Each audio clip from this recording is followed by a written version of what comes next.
या देवी सर्वभूतेषु शक्तिरूपेण संस्थिता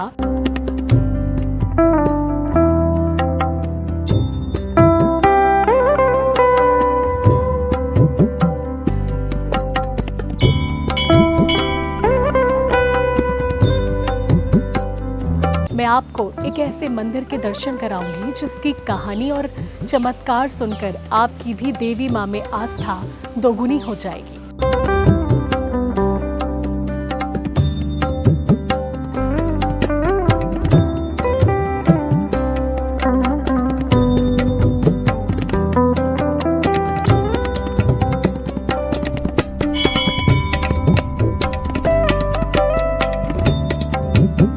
खुद प्रकट यानी कि जमीन के अंदर से माता निकली।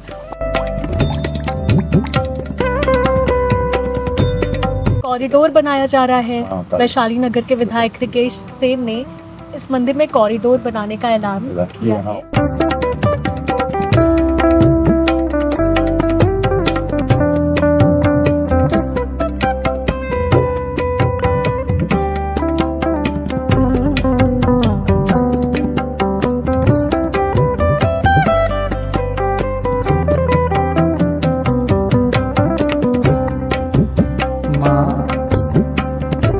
या देवी सर्वभूतेषु शक्तिरूपेण संस्थिता नमस्तस्यै नमस्तस्यै नमस्तस्यै नमो नमः।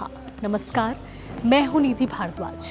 आज के वैज्ञानिक युग में अलौकिक शक्तियों पर विश्वास करना थोड़ा कठिन हो जाता है, लेकिन आज मैं आपको एक ऐसे मंदिर के दर्शन कराऊंगी जिसकी कहानी और चमत्कार सुनकर आपकी भी देवी माँ में आस्था दोगुनी हो जाएगी। डोंगरगढ़ के बमलेश्वरी मंदिर के बारे में तो आप सभी को पता है, लेकिन क्या आप जानते हैं कि भिलाई के सेक्टर 6 में एक डाकतार कॉलोनी है जहां पर डोंगरगढ़ वासिनी मां जगदम्बा का मंदिर है। इस मंदिर में माता खुद प्रकट हुई थी। जी हाँ, आपने बिल्कुल सही सुना, खुद प्रकट यानी कि जमीन के अंदर से माता निकली और 1975 में इस मंदिर का निर्माण हुआ। ये है भिलाई का मां बमलेश्वरी मंदिर, जिसे जगदम्बा मंदिर के नाम से भी जाना जाता है और इसकी मान्यता जो है अब मैं आपको बताऊंगी। यादवराव जोंजाड़कर नाम के शख्स थे। वो मां बमलेश्वरी के बहुत बड़े भक्त थे। डोंगरगढ़ में पोस्टल विभाग में वो कार्यरत थे। ऐसे में हर दिन सुबह 4 बजे उठकर वो मां बमलेश्वरी के दर्शन करने जाते थे। चाहे गर्मी हो, आंधी हो, बारिश हो, ठंडी हो, कोई भी रुकावट उन्हें रोक नहीं सकती थी। हर दिन वो सुबह 4 बजे उठकर मां बमलेश्वरी के दर्शन करते थे। तब तो वहाँ सीढ़ियाँ भी नहीं बनी थी। पहाड़ियों में चढ़कर वो आधे घंटे में मां के दर्शन करके वापस लौटते थे और अपने काम में लग जाते थे। लेकिन उनका ट्रांसफ़र भिलाई हो गया। भिलाई में पोस्टिंग होने के बाद भी बाबा जी हर दिन डोंगरगढ़ जाया करते थे। वहाँ माता के दर्शन करते थे और फिर वापस आके भिलाई में अपने काम में लग जाते थे। ऐसा बहुत दिनों तक चलता रहा। एक दिन बाबा जी सोए हुए थे। एक दिव्य शक्ति जगी। माता ने बाबा जी को दर्शन दिए। ये है बाबा जी, इनकी तस्वीर आप देख सकते हैं। तो माता ने बाबा जी को कहा कि मैं तेरी भक्ति से प्रसन्न हूँ। अब तुझे बार बार बमलेश्वरी माता के दर्शन करने डोंगरगढ़ नहीं जाना पड़ेगा। तेरे कमरे से ठीक 20 मीटर की दूरी पर तू गड्ढा खोद, वहाँ पर एक मूर्ति निकलेगी। उस मूर्ति को स्थापित करके वहाँ पर एक मंदिर का निर्माण कर। ऐसे में बाबा जी ने सवाल किया कि माता, मैं तो एक छोटा सा आदमी हूँ, मंदिर निर्माण के लिए मेरे पास इतने पैसे नहीं हैं। माता ने कहा कि तू चिंता मत कर, बस अपनी तैयारी शुरू कर दे। ऐसे में बाबा मंदिर के निर्माण में निकल पड़े। ठीक 3 दिन बाद बाबा जी की LIC की एक पॉलिसी के तहत उन्हें 3000 रुपये मिल गए। इसके बाद उन्होंने सोहन मिस्त्री से संपर्क किया। सोहन मिस्त्री को बताया कि उनके पास ज़्यादा पैसे नहीं हैं, लेकिन वो माता के आदेश के अनुसार यहाँ पर मंदिर बनाना चाहते हैं। ऐसे में सोहन मिस्त्री ने कहा कि चिंता मत कीजिए, मैं आपसे मंदिर निर्माण के लिए पैसे बिल्कुल नहीं लूँगा। दिन में अपनी मजदूरी करूँगा और रात में मंदिर का निर्माण कार्य करूँगा। सोहन मिस्त्री ने पूजा अर्चना कर मंदिर निर्माण कार्य शुरू किया। इसकी जानकारी अब स्टेट ऑफिस को लग गई, क्योंकि जिस स्थान पर मंदिर का निर्माण हो रहा था वो थी सरकारी ज़मीन। ऐसे में सरकारी बाबू यहाँ पर पहुँचे, जिनका नाम था भंडारी जी। भंडारी जी ने पूछा कि पंडित जी, आप किसकी अनुमति से यहाँ पर मंदिर बना रहे हैं? तो बाबा जी ने कहा स्वयं मां ने आदेश किया है। तो भंडारी जी ने कहा कि आप ऐसा नहीं कर सकते, ये एक सरकारी ज़मीन है। ऐसा कह के उन्होंने एक रिपोर्ट बनाई और चेतावनी दी पंडित जी कि आप यहाँ पर मंदिर नहीं बना सकते। इसके बाद आपको पता है क्या हुआ? भंडारी जी स्टेट ऑफिस के सर्वेयर थे। जिस दिन उन्होंने अपनी रिपोर्ट सौंपी, उसी दिन से उनकी जो पत्नी थी वो पागलों की तरह बड़बड़ाने लगी। कई डॉक्टरों को उन्होंने दिखाया। डॉक्टर कहते थे कि उनकी पत्नी बिल्कुल ठीक है, लेकिन जैसे ही वो डॉक्टर के पास से उन्हें घर लेकर आते थे, वो फिर से बड़बड़ाने लगी। ये सिलसिला कई दिनों तक चलता रहा। आखिरकार पता नहीं भंडारी जी को क्या लगा, वो अपनी पत्नी को लेकर बाबा जी के पास आए। बाबा जी ने उनकी पत्नी को भभूत और चरणामृत दिया, जिसके बाद उनकी पत्नी पूरी तरीके से स्वस्थ हो गई। ऐसे में भंडारी जी की आस्था माता में दोगुनी हो गई और उन्होंने तुरंत एक दूसरी रिपोर्ट बनाई और कहा कि ये ज़मीन जो सरकारी ज़मीन है वो अब किसी काम की नहीं है, इसे धार्मिक भावना या आस्था के लिए उपयोग किया जा सकता है। इसी प्रकार डाकघर विभाग के एक इंस्पेक्टर भी जांच करने के लिए पहुंचे जब इस मंदिर का निर्माण हो रहा था। वो भी आए और उन्होंने बाबा जी से पूछा कि आखिर किसकी अनुमति से तुम यहाँ पर मंदिर का निर्माण कर रही हो। ऐसे में बाबा जी ने कहा कि माँ ने स्वयं कहा है यहाँ पर मंदिर बनाने। उस इंस्पेक्टर ने भी उनके विरुद्ध एक रिपोर्ट पेश की और कुछ ही दिनों बाद उनका निधन हो गया। इसी तरीके से मंदिर बनाने में जो भी बाधाएं आती थी वो अपने आप समाप्त हो जाती थी। मंदिर का निर्माण चल रहा था। बाबा जी, अपनी पत्नी शकुंतला जी और अपने बच्चों के साथ दिन रात खुदाई करते रहते थे। आसपास के लोग उस वक्त उनका मजाक भी उड़ाया करते थे कि यार ये तो पागल है, कुछ भी कर रहा है। कई लोग उनकी आस्था को समझते थे, लेकिन कई लोग उनका मजाक बनाते थे। लेकिन आखिरकार एक दिन आखिर आ ही गया जब माता खुद प्रकट हुई, यानी कि स्वयंभू माँ बमलेश्वरी जगदम्बा देवी। हम इसी मंदिर में मौजूद हैं जहाँ पर माता ने खुद दर्शन दिए। यही है वो मंदिर और यही है वो जगह जहाँ से माता स्वयं प्रकट हुई थी। डोंगरगढ़ वासिनी माँ बमलेश्वरी जगदम्बा मंदिर। धीरे धीरे बाबा जी के बारे में और इस मंदिर के बारे में लोगों को पता चलने लगा। कई सालों से जिनके रोग दूर नहीं हुआ करते थे, वो इस मंदिर में जब आकर बाबा जी से मिलते थे तो भभूत और चरणामृत खाकर उनके सालों के रोग दूर हो जाते थे। यहाँ तक कि कई लोगों का ब्लड कैंसर ठीक हुआ, कुष्ठ रोग ठीक हुए। ऐसे में लोगों की आस्था इस मंदिर को लेकर बढ़ती ही चली गई। ये है बाबा जी और उनकी पत्नी। मंदिर की कहानी तो मैंने आपको बता दी। अब इस मंदिर से जुड़ी चमत्कारिक चीज़ों को लेकर हम बात करेंगे यहाँ के पंडित जी से। दीपक राव जी हमारे साथ मौजूद हैं। पंडित जी, मंदिर की आस्था तो हमने जो सुनी थी वो देख के ही बहुत खुशी हुई।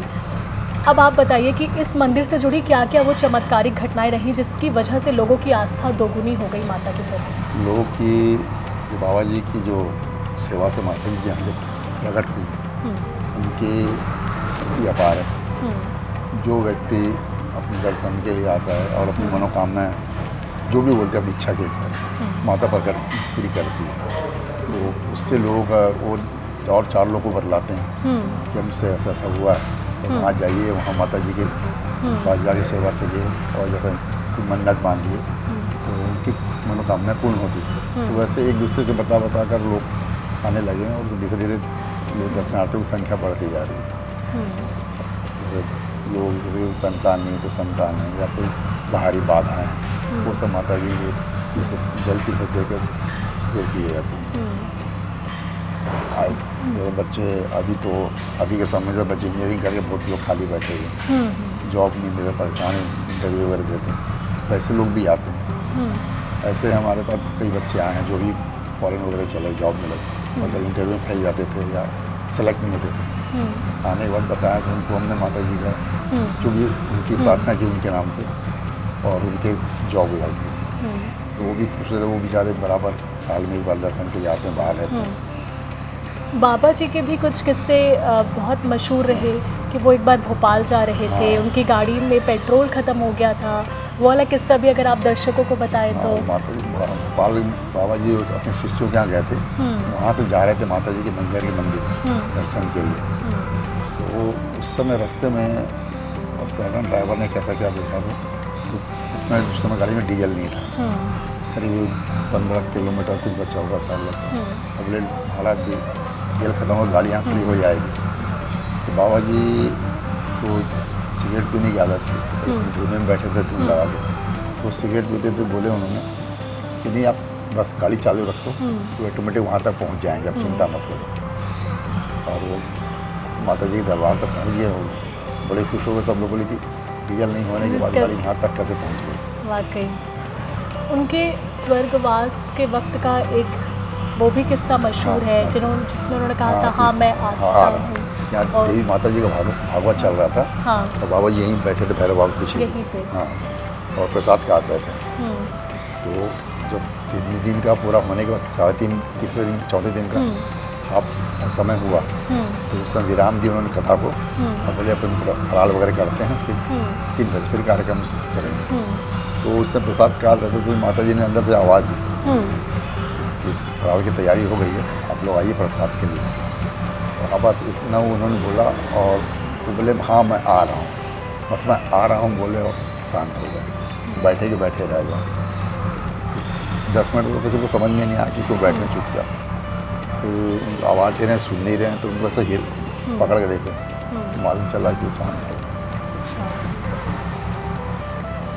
अब 50 साल हो चुके इस 50 साल मंदिर हो गए, हाँ। को बने। कॉरिडोर बनाया जा रहा है। हाँ, वैशाली नगर के विधायक रिकेश सेन ने इस मंदिर में कॉरिडोर बनाने का ऐलान किया हाँ, है। उन्होंने नवरात्र में आए थे। हाँ। तो उन्होंने कॉरिडोर के लिए बोला और एक माता जी को स्वर्ण बिंदी भी चढ़ाई माता जी को। उसके पहले भी बहुत मतलब नहीं बोलना चाहिए पर बोल रहा हूँ कि और भी नेताएं आए देख के चले गए। हाँ। उस समय हमने उनसे मांग भी की थी कि पब्लिक को देखते हुए यहाँ पे कॉरिडोर बना दिया जाए। तो हाँ बोल के कोई इंटरेस्ट नहीं लिया, पर माता जी ने कैसे इतनी से जिनको क्या मार्गदर्शन दिया तो उन्होंने आके देखा और माता जी के सेवा में मतलब अपना योगदान दिया और बहुत अच्छे से मतलब ये कर रहे हैं। हमारी खुशी की हमने बेगर बोले बगैर उन्होंने बोले। हाँ बेगर बोले उन्होंने मतलब जिनसे हाँ, मांग की हाँ, उन्होंने नहीं तो कुछ बनाया लेकिन किया। बगैर बोले बेगर वो। बोले उन्होंने इतना बड़ा ये कर दिया और ये तो आने वाले 50 साल तक इनको लोग याद रखेंगे। बिल्कुल रखेंगे। क्या फ़ायदा होगा अब इससे? तो रौनक बढ़ गई माता जी के दरबार हाँ। की और लोगों को जानकारी हो जाएगी। पहले की झाड़े और होने से थोड़ा जंगल सा लगता था तो हाँ, दिखता हाँ। नहीं था मंदिर। हाँ। थोड़ा खुला खुला दिखेगा और मंदिर में लोग दर्शनार्थियों की संख्या बढ़ेगी। कई लोग बमलेश्वरी डोंगरगढ़ नहीं जा पाते, नहीं जा- वे यहाँ के भी हाँ, दर्शन यहाँ के करते हैं दर्शन। स्वयं। ये माता जी की पहली सीढ़ी है समझ लीजिए। हाँ हाँ। जो वहाँ नहीं जा पाते यहाँ के दर्शन कर कर अपनी माता जी को अपने को धन्य समझते हैं। तो दर्शक आप अगर बमलेश्वरी मंदिर जाते हैं तो ये जो मंदिर है वो उस मंदिर की पहली सीढ़ी है, खुद स्वयं यहाँ के पंडित जी कह रहे हैं। तो अगर आप वहाँ जाते हैं तो इससे पहले यहाँ आकर दर्शन ज़रूर करें। वैसे जो भिलाई में जो लोग जानते हैं और डोंगड़ जाते हैं बाई रूट, हाँ। तो दर्शन करते हुए यहाँ से जाते हैं और अपनी गाड़ी लेके आते हैं तो 2 मिनट खड़े रहेंगे, जब बंद भी रहेगा पट तो भी बाहर से दर्शन करके निकल जाते हैं। चलिए। तो नवरात्र में क्या विशेष रहेगा? नवरात्र में अखंड दीप जलता है, अखंड दीप। 1251 जोत रहती है यहाँ पे और सेवा भजन चलती है। माता जी का श्रृंगार होता है पहले दिन, पंचमी के दिन, अष्टमी के दिन अच्छे मतलब लोग बढ़िया। दर्शनार्थे उतरे रहती है।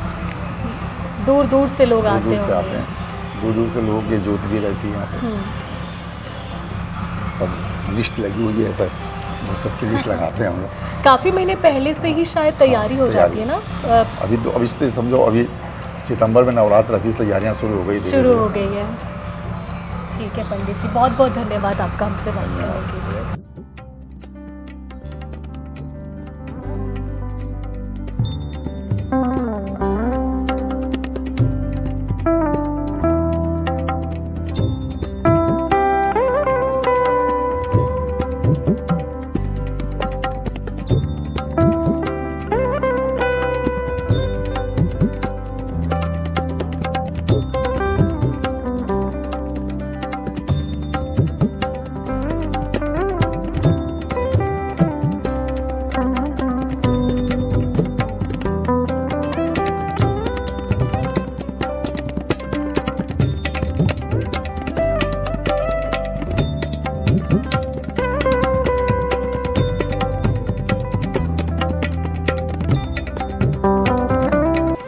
डोंगरगढ़ वासिनी माँ जगदम्बा।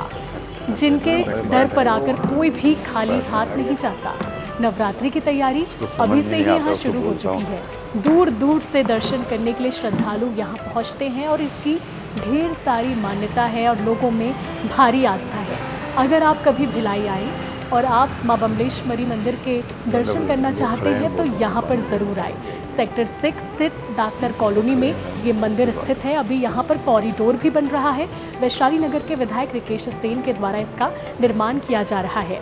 पंडित जी ने ये भी बताया कि यहाँ पर जन समस्या का निवारण भी किया जाता है। शिविर लगता है जहाँ पर लोगों की परेशानियों का हल निकलता है। तो इस मंदिर में आकर ज़रूर दर्शन करें। उम्मीद है आपको हमारा ये वीडियो पसंद आया होगा।